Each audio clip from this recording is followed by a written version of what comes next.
What up, guys? Today we got a simple question from Tom who says, how do you stay motivated when you haven't improved for a while? And he's asking me the question too, Chewy, I know you've been training for a long time, about 20 years or 20 plus years now. How have you stayed motivated when this has happened? Because you said this has happened to you before as well. So check this out, Tom. Thanks for the question, bro. I'm going to share probably what was one of the most transformative periods in my training and how I got there.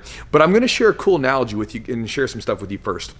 So one of my guilty pleasures as a person is I love listening to video game designers talk about how they craft video games. One, because there's a creative artist type slant to it. And I love studying the habits and practices of artists because I find that really useful with what I do with business and also with what I do with training. Now, there's a physical difference, right, with artist work and what we do, but nonetheless, a lot of the same practices and the mentality you have to have are very similar. I found it useful, but I also like listening to video game designers talk about what they do because one, I used to be a big gamer nerd. Back like when I was a teenager and early teen, young teen, I was like building my own computers, PCs, and then I was playing games online and doing all that stuff. And I remember I installed StarCraft on my high school's networks that me and my buddies could play with each other. Back then, teachers didn't know much about computers, so you could like just play the game, and as soon as they came over, you just flip it back to what you were supposed to be doing. By the way, that got me like 0 dates back in high school. It's kind of like, now it's very normal for people to be gamers, but back when I was younger, it was kind of like, you're a big nerd. You're kind of a weirdo. So anyway, that's one. The other reason is that I think it's fascinating that these people can craft these things that can get people to play for like hundreds of hours and keep them coming. I mean, that's fascinating to me. And so with that, I love studying the process that these people go through to do this stuff. And so I was listening to this video game designer the other day talk about it, and he's both a video game designer and a professional writer. And I was listening to his processes about stuff, and there's two things that I want to share with you that I think could be useful, because both of these kind of lead to where I got to with my game and what became super helpful to me to transform my game and improve at a rapid pace. So the first thing was that when he talks about his writing, right, because he's a professional writer, when he talks about his writing, he says that basically every morning he gets up and he writes a page in his journal. Now, most of the time the pages suck. They're not worth anything. That's crappy ideas. He's just getting some stuff down there. But it's the act of putting down a page, at least a page, of paper, writing down every day, that's really useful because most of the time it's nothing.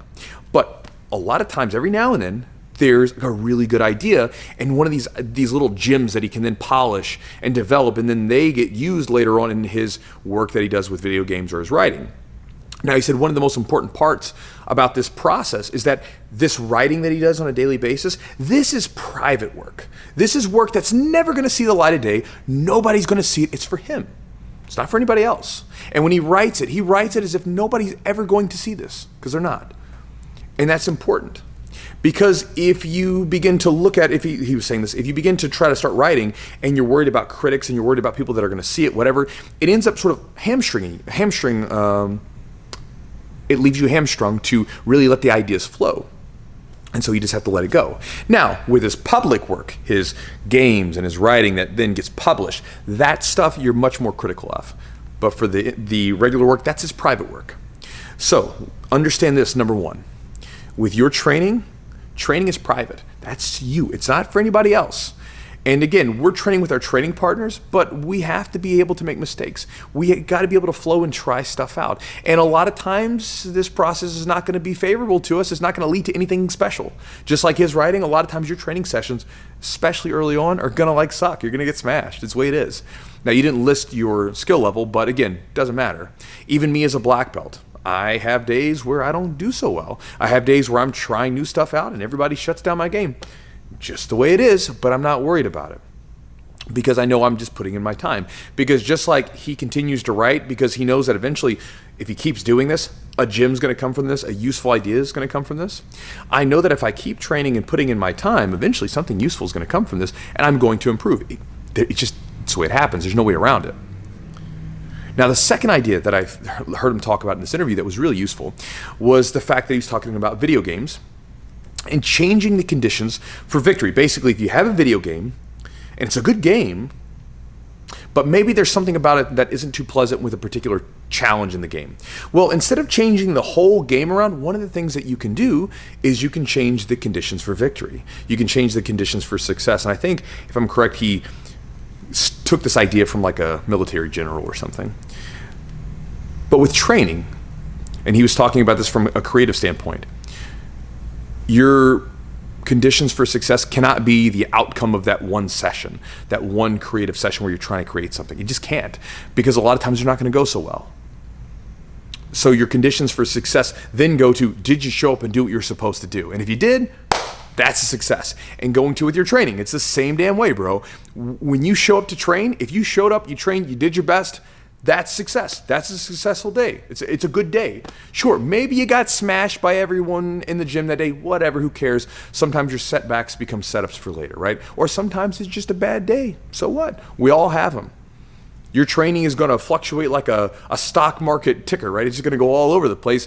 But again, what ends up happening is if you put your training sessions in, you keep showing up, you keep putting forth effort, and you make that the focus, you'll find that you'll have more of an upward trend in your game. It just happens. Now, sometimes it doesn't have this linear path like you think it's supposed to be. Sometimes it's going up and then you're going down and then it jumps. Going back to video games, sometimes you feel like you're getting worse and then all of a sudden you level up.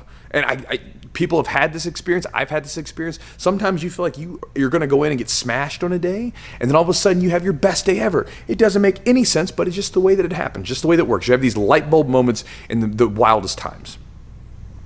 So again, understand these two things. One, your training, that's private. You cannot judge it with the lens of a critic who's saying you suck or you're bad at jiu-jitsu. Sure.